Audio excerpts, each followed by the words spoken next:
예, 오늘 주신 말씀은 예수님께서 성전에서 행하신 폭력 사태에 대해서 얘기하고 있어요. 폭력 사태. 여러분 이거 이렇게 그러니까 양해를 하고 들으세요. 옛날에는 깡패들이 시장에서 서로 텃세를 부렸어요. 그래서 그 지역을 쥐고 있는 깡패 집단들이 있어요. 그래서 예를 들면 어떤 그 지역이 있어요. 뭐 보통은 군청 소재지예요. 읍이거나 군청 소재지에서 장이 섰는데 보통 닷새에 한 번씩 장이 서요. 그러면 그 장은 누구나 와서 장사를 할 수 있어요. 원래는 세금도 안 내요. 원래는. 그러다가 이제 청소비나 뭐 이런 걸로 해서 조금씩 뭐 몇 푼씩은 내긴 하지만 1,000원, 2,000원 낼 수는 있지만 거의 세금이 없어요. 그런데 혼란할 때는요, 그 지역을 점거하고 있는 깡패들이 와서 보호세를 걷어요. 자릿세를 걷어요. 지금도 북한에서는 장마당이라는 게 있어서 거기서 모든 물건들이 유통되는데 그 장마당에 또 그걸 쥐고 있어서 그 자릿세를 받는 그 폭력 조직들이 있다고 그래요. 주로 그 지역의 기관장, 경찰 책임자 이런 사람들을 백으로 두고 보안서라고 그러죠. 보안성을 백으로 두고 있는 사람들이 이제 그런 일을 해요. 그런 일을 연상하게 하는 거예요. 이 이야기는 보면 깡패들이 그렇게 했거든요. 발로 막 상이 있잖아요. 이렇게 나무로 해서 조그맣게 이런 상을 만들거든요. 그리고 거기다 물건을 진열하잖아요. 시골에서는 다 그렇게 하거든요. 근데 그걸 발로 차버리는 거예요. 할머니들이 다라이에다가 뭐 물건을 해가지고 다라이를 차버리는 거예요. 다라이보다 이제 그 대나무로 이렇게 짠 광주리에다 보통 물건을 많이 해왔죠, 할머니들이. 그리고 그걸 발로 차버리는 것이 보호세 내라는 거예요. 그러니까 차서 장사를 못하게 회방할 때 이런 깡패들이 행동을 하는 거거든. 근데 예수님이 그런 행동을 하셨다는 얘기예요. 그러니까, 야, 다들, 예수님이 그런 분이 아닌데? 왜 예수님이 이렇게 행동하셨을까? 여러분 그냥 읽으면서 그냥 당연하게 생각하니까 우리는 그냥 읽고 아무 생각을 안 해요. 근데 실제로 이 사건은요, 굉장히 무서운 사건이에요. 본질은. 만약에 어떤 사람이 지금 이슬람 성전에서, 이슬람 사원에 들어가서 그 사원에서 기도하는 사람들을 발길질하고 거기서 뭐 물건을 주고 음식을 주고 이런 사람들을 발길질하고 거기를 막 회방했다. 그럼 그 사람 당장 사형당했을 거예요. 지금도 이슬람에서는요, 성전을 모욕하면요, 성전에서 이런 난폭한 행동을 하면요, 그냥 바로 법적인 조치가 들어가요. 총살을 당할 수도 있어요. 그 자리에서. 예. 그러니까 예수님이 지금 하신 행동은 굉장히 위험한 행동이었어요. 여러분 이걸 그냥 가볍게 생각하시는데 아니요, 전혀 이건 가벼운 일이 아니에요. 왜냐하면 성전에는 성전의 병사들이 따로 있었어요. 성전 지기들이 있었어요. 그들은 무력을 사용할 권한이 있어요. 무력을 사용할 권한이 있었어요. 그래서 만약에 그들이 칼을 뽑았으면 예수님은 죽임을 당할 수도 있는 거예요. 왜? 성전에 들어서 폭력을 행사하고 있잖아요, 지금. 채찍을 들어서 짐승들을 쫓아내고 상을 발로 엎어버리고 돈을 이제 깔아놓고서 돈을 가지고 돈을 바꾸는데 그 돈 바꾸는 색상을 엎어버리고 비둘기를 날려버리고. 그러니까 얼마나 난폭한 일이에요. 그렇죠? 네, 굉장히 난폭한 일이죠. 상상이 안 되는 일이에요. 그럼 예수님께서는 왜 이런 폭력적인 행동을 하셨을까? 왜 예수님이 이렇게 난폭하게 나오셨을까? 예수님이 잡히실 때 베드로가 칼을 뽑아서 말고의 귀를 잘랐어요. 그때 예수님께서 그 귀를 다시 붙여주시면서 칼을 내 집에 꽂으라. 칼을 쓰는 자는 칼로 망한다. 칼을 쓰지 말라는 거죠. 그래서 이게 굉장히 그리스도인들에게는 중요한 윤리가 됩니다. 그죠? 예. 그래서 기독교인들은 기본적으로 비폭력, 무저항주의, 이게 예수님의 말씀, 예수님의 행동과 삶, 말씀이 그러하셨기 때문에 우리는 그것이 옳다라고 생각을 하고 있어요. 그래서 실제로는 현실에서 만약에 우리 지금 집에 누가 들어와서 막 횡패를 부리거나 뭘 내놓으라거나 강도가 들어오거나 그러면 어떻게 하겠어요? 물론 이제 강도가 들어서 칼을 들이대고 있으면 우리가 뭐 어떻게 할 수가 없죠. 그러나 만약 문 밖에서 그런다 그러면 문을 열어주겠어요? 당연히 안 열어주죠. 그리고 경찰에게 전화를 하겠죠. 왜? 공권력을 동원하겠죠. 예. 그래서 그걸 방어할 거 아니에요. 예. 막아야 될 거 아니에요. 예. 비폭력 무저항이니까 우리가 그냥 다 주면 그냥 그런 믿음과 그런 사랑이 있으면 그렇게 해도 돼요.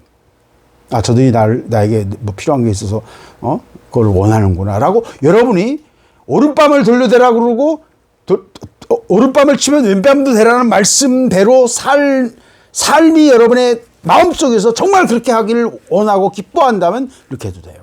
근데 흉내를 내는 건 아니에요. 네. 근데 중요한 건 하여튼 예수님은 비폭력, 무저항으로 사셨어요. 그런데 유일한 예외가 바로 이 부분이에요.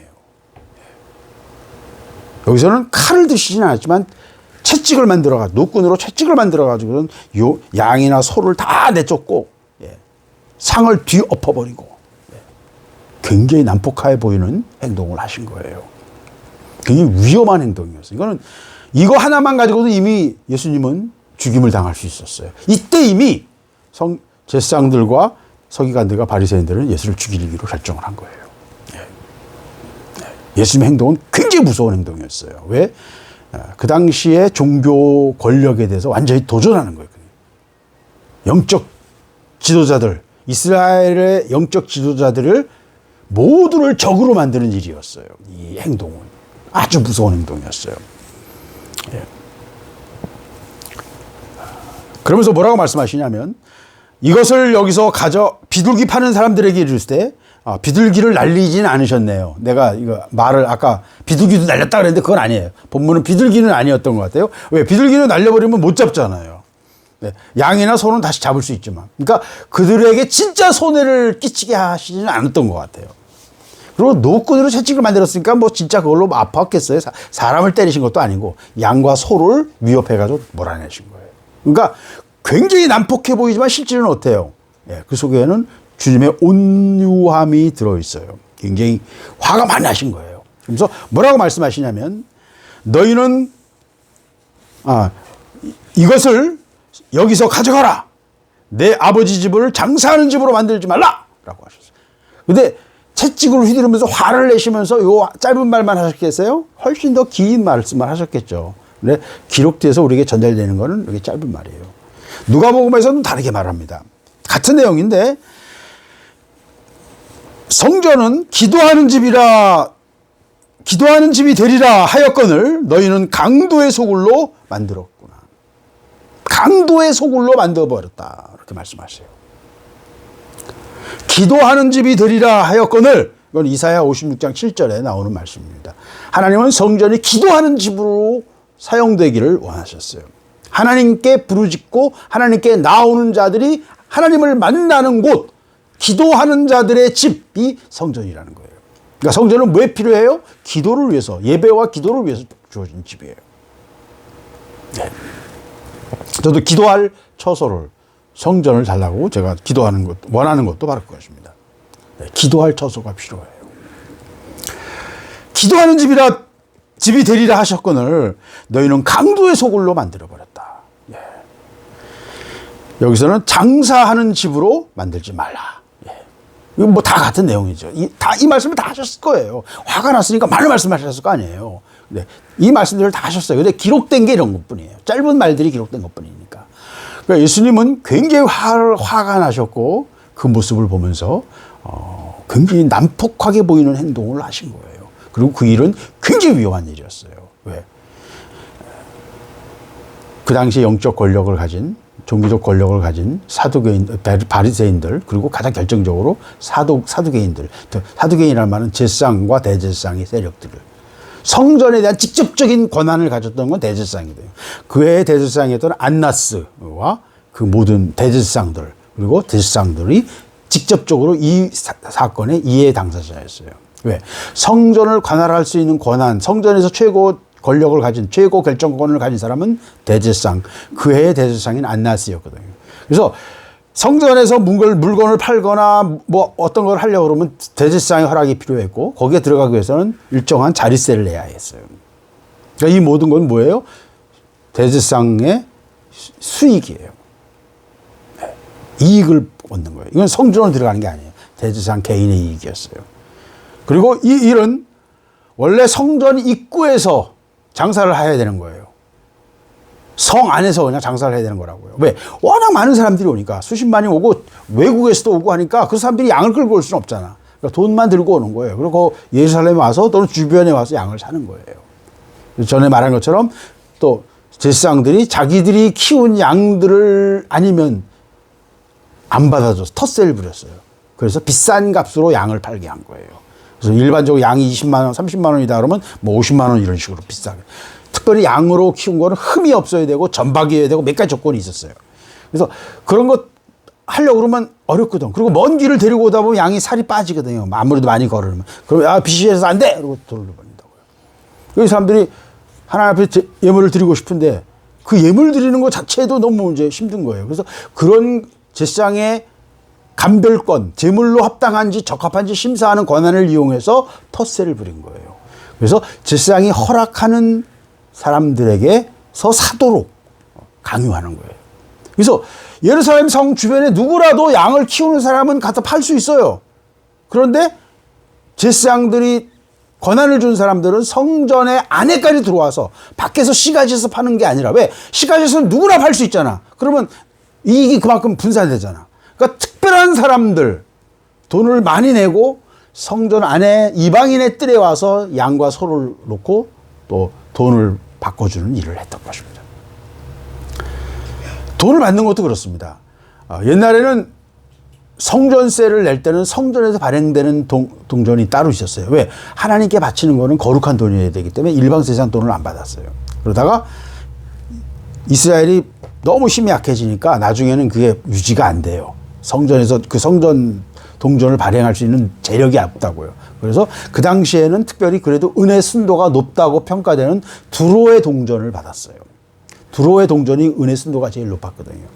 보통 은혜 순도가 70% 이상이 돼야 되고 80% 이상이 돼야 되는데 당시 기술은 그 이상이 어려웠거든요. 근데 80, 70% 돼야 되는데 이 사람들이 이익을 보려고 일부러 더 은혜 순도를 낮췄어요.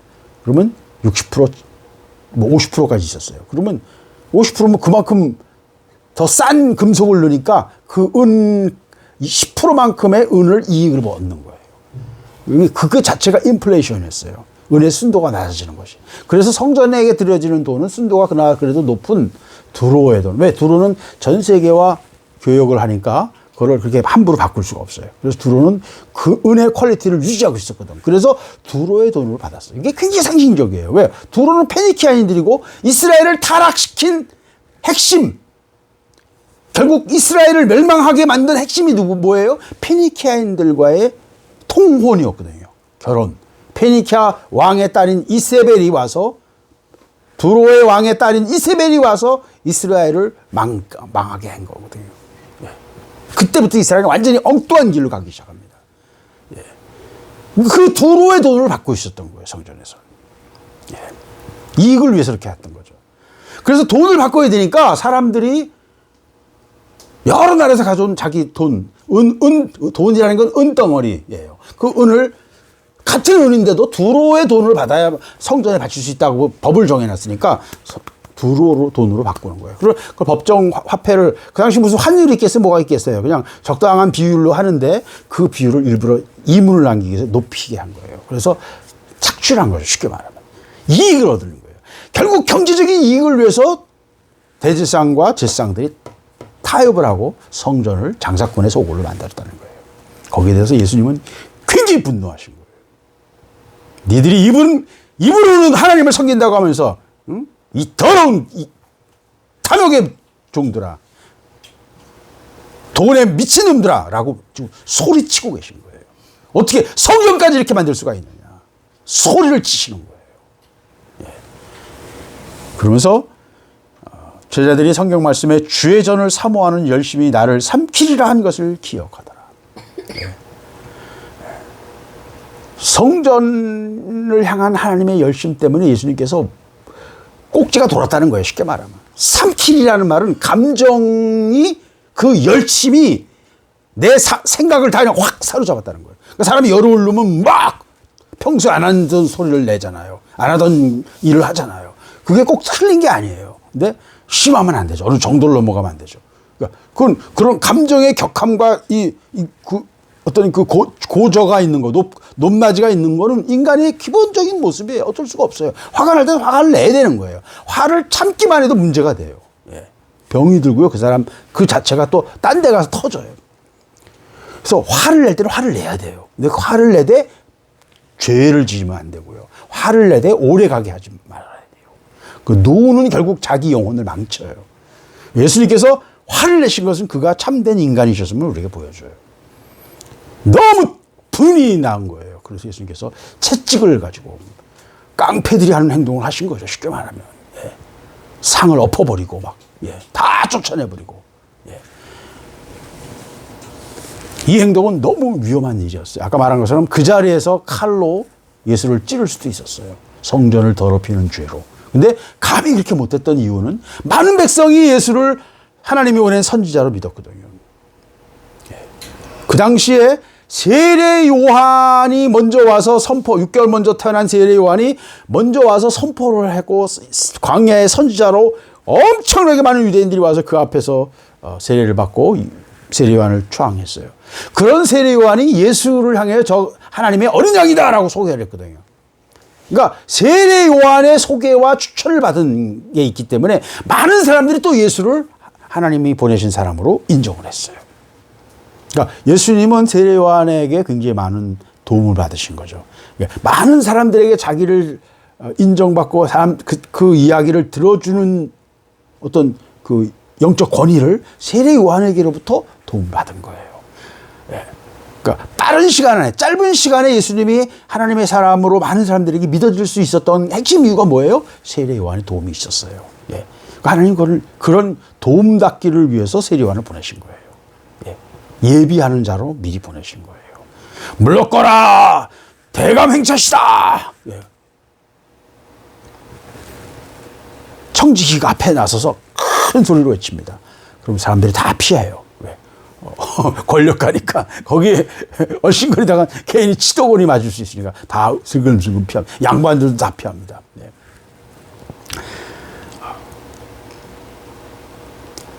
예수님께서 그런 성전에 있는 사람들을 다 쫓아내시는 그 장사꾼들을 다 쫓아내시는 행동을 했을 때 유대인들이 예수님께 말합니다.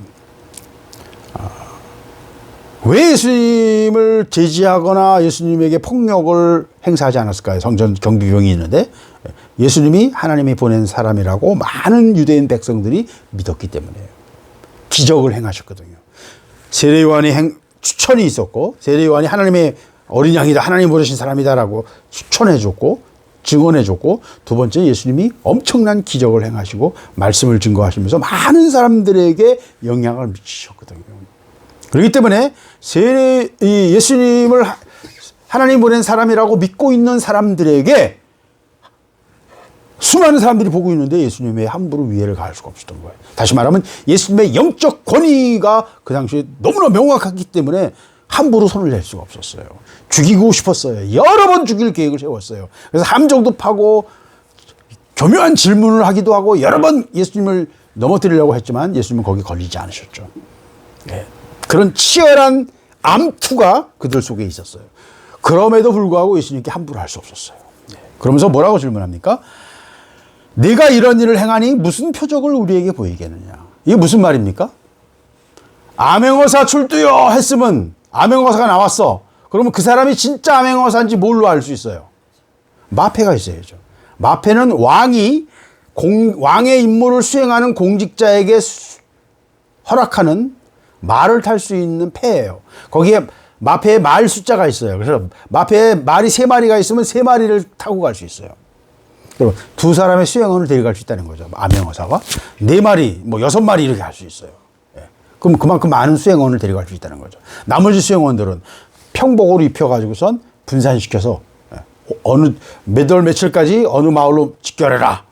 그 사람들은 쭉 그 지역 여러 마을들을 다 돌아서 그 고을 수령에 대한 소문을 다 수합해서 그래서 딱 모입니다. 그래서 다 모여가지고선 어떻다 저렇다 하는 얘기를 다 모아가지고선 그 다음날 암행어사 순띠요 하고 나가는 거예요. 그때는 왕이 허락한 그 관모, 그 왕의 예복 이걸 입고 공식 이 관복을 딱 입고 그리고 마패를 탁 들고서 나가는 거예요. 마패가 내가 왕이 보낸 사자다라는 암행어사라는 자기 신분을 확인하는 표식이 되는 거예요. 지금 그걸 찾는 거예요, 이 사람들이. 네가 하나님이 보내서 이 일을 한다고 너 지금 하는 거지? 그러면 네가 하나님이 보내셨다는 징표가 뭐냐? 표적이 뭐냐? 라고 묻는 거예요. 무슨 표적을 우리에게 보이겠느냐? 근데 사실은요, 이미 예수님께서는 수많은 표적을 행하셨어요. 왜? 수많은 기적을 행하셨잖아요. 예. 소경이 눈을 뜨고 죽은 자를 살리시고 수많은 병든 자를 살리셨어요. 그들은 그걸 다 알아요. 그러면서도 짐짓 믿지 않고 예수님께 따져 묻는 거예요. 예. 표적이 뭐냐? 라고 질문하는 거예요. 그때 예수님께서 야, 내가 누구 죽은 애 살린 거 몰라? 그런 얘기 안 하셨어요. 예. 내가 누구 소경 눈뜨게 한 거 몰라? 라고 말씀하지 않으셨어요. 내가 문둥병자 10명을 낫게 한 거 몰라? 그런 말씀 안 하셨어요. 한마디도 안 하셨어요. 그러면서 뭐라고 말씀하시냐면 너희가 이 성전을 헐라 내가 사흘 만에 일으키리라. 수수께끼 같은 말이죠. 그 성전은 지금도 헤롯의 성전의 제일 아랫단이 통곡의 벽에 있는데 그 규모가 너무 커요. 너무 커서 그 당시에 예수님 당시에 어떤 건물도 그 성전에 비교할 수 없는 아주 거대한 건물이었어요. 그 시대에서는. 기단만 그 밑에 깔린 그 받침돌이 길이가 수메타 800톤, 700톤 이랬어요. 돌 하나만. 그러니까 엄청난 거예요. 엄청나게 큰 건물인 거예요. 기단석이 맨 기초를 쌓는 것이 그렇게 큰 돌을 갖다 깔았다는 거예요. 그러니까 굉장히 비용이 많이 들고 굉장히 큰 건물이었던 거예요. 대규모 공사였던 거예요. 그래서 헤롯 자체가 건물 짓는 건축에 취미가 있던 사람이라 헤롯은 여러 이스라엘의 여러 유적을 만들었는데 그 중에 가장 대표적인 것이 성전이었어요. 그래서 헤롯이 유대인들에게 인심을 얻고자 마음을 돌리고자 46년 걸려서 이 성전을 지었어요. 돈도 엄청나게 들었어요. 왜? 헤롯 자신은 에돔 족속이고 이스라엘 사람들이 제일 미워하는 에돔 족속이었고 왜? 오랫동안 괴롭혀왔으니까. 우리가 일본을 미워하듯이 미워해야 하거든요. 일본 놈이 와서 지금 우리 왕이 된 거예요. 그러니까 얼마나 속으로 티껍겠어요. 예. 그래가지고 이 헤롯이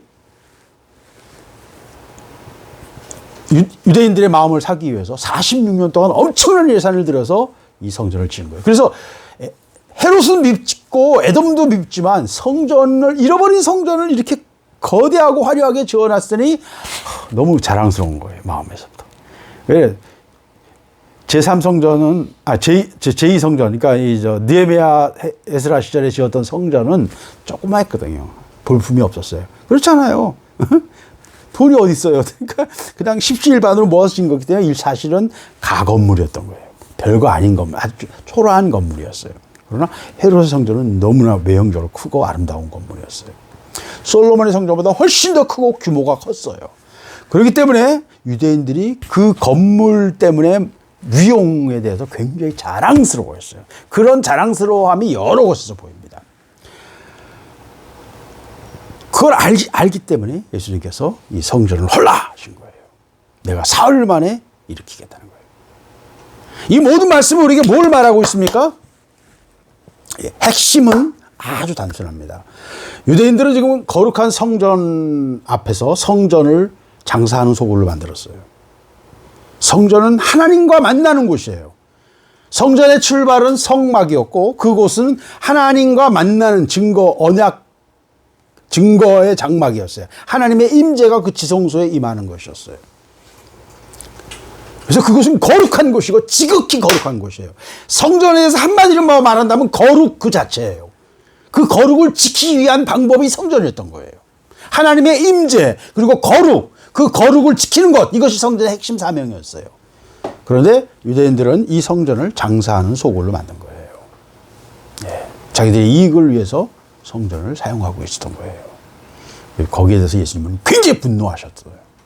그리고 다 쫓아내신 거예요. 그러면서 표적이 뭐냐라고 질문할 때 이 성전을 헐라 그러신 거예요. 이 성전을 헐라 하는 말은 누구의 말이에요? 하나님이 이 성전을 향해서 가지시는 뜻인 거예요. 사람들은 그 거대한 성전, 아름다운 성전에 대해서 그 규모에 대해서 그 위용에 대해서 그 물질적인 어떤 높이에 대해서 그 크기에 대해서 제가 조금 전에 묘사했잖아요. 그 기초석만 해도 거대한 바위라고 이 건물은 정말 큰 비용과 돈을 들여서 만들었겠구나라고 짐작하게 하는 거대한 바위로 단을 쌓아가지고 그 위에 건물을 지었단 말이에요. 그러니까 굉장히 공을 들인 건물이에요. 그러니까 자랑스러워할 만하죠. 근데 예수님께서 지금 핵심을 찌르고 계신 거예요. 성전은 하나님 만나는 곳이다. 기도하는 곳이다. 성전은 하나님의 임재가 있는 곳이다. 그래서 성전은 거룩해야 된다. 거룩을 이루면 어떻게 돼요? 임재가 떠나가요. 에스겔서에서 그걸 여러 번 묘사하고 있죠. 하나님의 임재가 떠나가요. 하나님의 임재가 떠나가면 악한 것이 와요. 그래서 우리 마음이 악한 것이 우리를 괴롭혀요. 사울이 하나님의 영이 떠난 사울에게 악령이 달려오는 것처럼 차가 물에 빠지면 어떻게 돼요? 차가 물에 빠지면 어떻게 돼요? 물이 차 안으로 밀려 들어오죠. 똑같습니다. 밖에 물의 압력보다 더 강한 힘으로 밖으로 밀어내지 않으면 그 물이 우리 안으로 들어와요. 영적 싸움이에요, 그게. 더 강한 것이 우리 안에서 나가야 돼요. 은혜가 나가야 돼요. 영적 압력이 밀고 나가야 돼요. 그걸 잃어버리면 우리는 훼손돼요. 그럼 임재가 없어져요. 성전은 건물이 아니에요. 성전은 어떤 특별한 혈통이 아니에요. 특별한 사람들이 모이는 장소가 아니에요. 성전은 하나님의 임재가 있는 곳, 하나님의 거룩이 임재하는 곳이에요. 예수님께서는 그 본질을 지금 얘기하고 계신 거예요. 성전은 건물이 아니다. 텐트는 어떻고 그것이 대리석으로 치장한 거대한 화려한 건물이 어떻고 그게 본질이 아니라는 거예요. 지금 예수님이 하시고 싶은 말씀은 그거예요. 그래서 이 성전을 헐라 하신 거예요. 멀쩡한 자랑인 성전을 왜 헐어요? 하나님이 기뻐하시지 않는다는 거예요. 왜? 강도의 소굴로 만들었거든. 거룩함을 잃는 정도가 아니라 이제는 아예 강도의 소굴을 만들어버리고 장사꾼의 소굴을 만들어버린 거예요. 장터를 만들어버린 거예요. 자기들의 이익을 위해서. 지금 우리가 하고 있는 짓도 똑같아요. 인간은 인간적인 위용을 자랑하고요. 이 시대는 숫자를 자랑하고요. 돈이 얼마나 모이는가를 자랑하고요. 우리는 그 위용과 어떤 숫자와 그 물질적인 규모에 우리는 항상 우리의 관심이 집중되어 있어요. 그래서 우리는 그것만 바라보려고 그래요. 하나님은 지금 본질을 말하고 있는 거예요. 성전이 뭐냐 하는 거예요. 그래서 내가 곧 성전이다. 왜? 그 예수 그리스도 안에 하나님의 영이 임재하고 계시기 때문입니다. 너희가 곧 성전이다 말씀하시는 거예요. 너희 자신이 성전이다는 거예요. 왜? 우리 안에 하나님의 영이 임마누엘 하셔서 우리와 함께 거하기를 원하시기 때문입니다. 네. 거하시기에 우리가 너무 악하고 우리가 정결하지 못하고 거룩을 유지하지 못하면 하나님의 임재가 약해져요. 그것을 표현할 때 예수님께서 말 아래 등불을 말 아래 두지 않는다는 거예요. 말이 뭐예요? 옛날에 쌀을 팔 때 말에다 팔았거든요. 쌀을 계량하는 쌀 한 말 그러면 그 말통이 있어요. 말통이 큰 요새 우리 그 물통 20리터짜리 물통과 비슷해요. 그래서 그게 말통이라고 그래요. 그 정도 크기예요. 거기다가 쌀을 담아서 딱 깎아서 이게 한 말 하고서 한 말. 보통 18리터에서 20리터 정도를 한 말이라고 그랬어요. 그래서 말통이라는 말은 나무로 만든 이런 액체나 곡식을 계량하는 통이에요. 그 통에다 등을 누가 넣느냐는 거예요. 근데 우리가 지금 그 짓을 하고 있는 거예요. 하나님의 임재가 있는데도 우리의 육이 이걸 덮어버려가지고 하나님의 영광이, 하나님의 임재가 우리의 삶에 나타나지 못하는 거예요. 그게 지금 우리가 하고 있는 일이에요. 자아가 깨질 때, 우리 영혼이 투명해질 때 하나님의 임재와 거룩하심이 우리를 통해서 세상 사람들에게 비쳐나가는 거예요. 그것이 성전이라는 거예요. 하나님의 빛, 하나님의 은혜가 우리를 통해서 나타날 때 그것이 하나님의 임재가 있는 곳, 하나님과 교제하는 곳, 하나님의 성전이라는 거예요. 그래서 너희는 하나님의 성전이다. 너희 각 사람 한 사람 한 사람이 하나님의 성전이고 너희들이 각자 모여서 예수 그리스도의 몸을 이루는 하나님의 성전이라는 거예요. 예수도 성전이고 나도 성전이고 너도 성전이 아니라 우리 모두가 모여서 하나의 온전한 인격 예수 그리스도 안에서 하나가 되는 온전한 인격이고 그리스도의 몸으로 한 몸이 되는 우리는 성전이라는 거예요. 이게 예수님께서 우리에게 말씀하고 계신 거예요. 이 말씀은 어느 시대에 특별한 사람들에게 주신 말씀이 아니에요. 그 당시에는 유대인들이 그 이야기를 들었지만 이 성전을 헐라 하시는 말씀을 들었지만 지금 우리에게도 똑같은 말씀을 하고 계세요. 너희들이 내 이름으로 행하는 이 모든 것들에 대해서 내가 지겹다. 언제까지 나를 고민하려고 하느냐 너희들이. 내가 다 쓸어버리냐. 지금 그러고 계신 거예요. 헐라는 말씀이 얼마나 무서운 말씀인지 여러분 아셔야 돼요.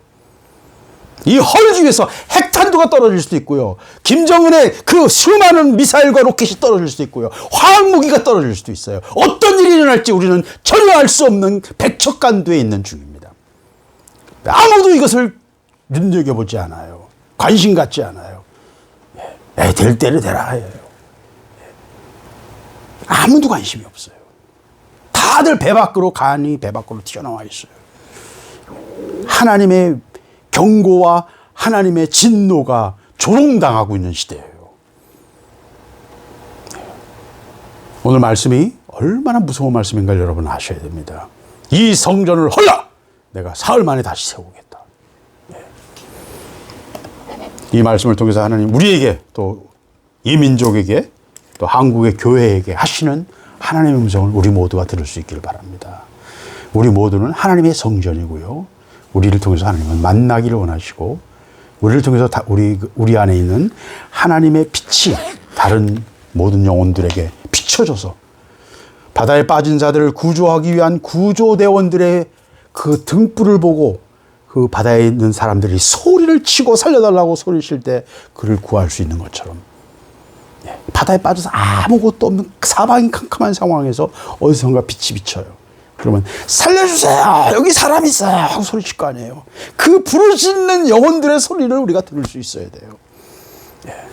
그들은 말은 못해요. 왜? 그걸 깨닫지 못하니. 그러나 그 영이 그 속에서 소리치고 있고 그들의 고통과 부르짖음을 우리는 들을 수 있어야 돼요.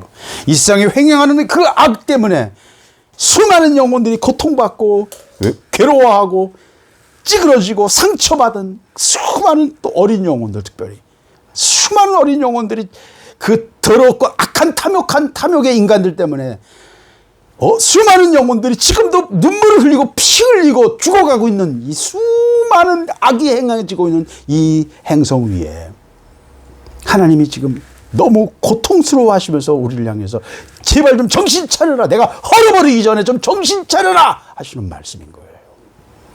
이 말씀을 하시고 몇십 년 뒤에 이 성전은 로마 장군 티투스에 의해서 박살이 나버립니다. 이 말씀은 그대로 말씀으로 이루어집니다. 저는 그날이 얼마 안 남았다는 걸 알고 있어요. 왜? 누구보다도 그것에 대해서 잘 볼 수 있는 눈을 제게 열어주셨어요. 저는 군사에 대한 취미를 가졌고 외교에 대한 취미를 가졌기 때문에 제 눈에는 그게 너무나 잘 보여요. 지금은 너무나 위험한 시기예요.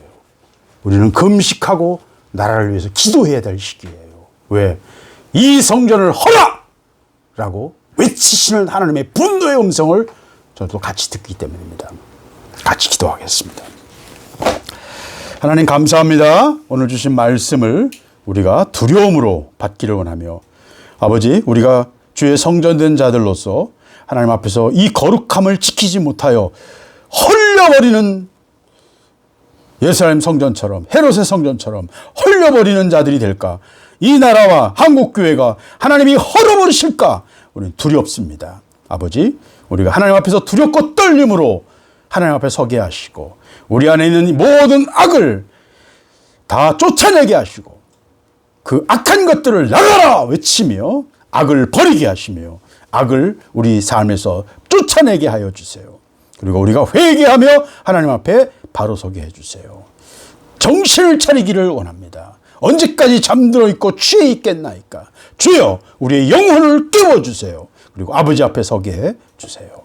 우리가 이 시간 이 자리에서 해야 될 일들을 하기를 원하며 하나님 기뻐하시는 일을 하기를 원하며 우리가 영혼들을 구원하는 구조선이 되기를 원합니다. 우리를 사용하여 주시고 우리가 잠들어 있기 때문에 우리 잠든 사이에 우리를 스쳐 지나가는 수많은 영혼들을 그 영혼의 피값을 누가 감당하겠나이까. 주여, 우리가 깨어있어 하나님의 일을 감당하는 하나님의 사람들이 되게 하여 주시옵소서. 이 가정을 축복합니다. 아버지, 저희에게 기도의 처소를 허락해 주세요. 저희에게 기도의 처소를 허락해 주세요. 하나님께서 응답하시기를 원합니다. 지금은 우리 구주 예수 그리스도의 구속의 은혜와 창조주 아버지 하나님의 영원하신 사랑과 성령이 인도하시고 교통하시는 은사가 여기에 머리 숙인 모든 성도들 위해 지금으로부터 영원토록 함께 하실지어다. 아멘.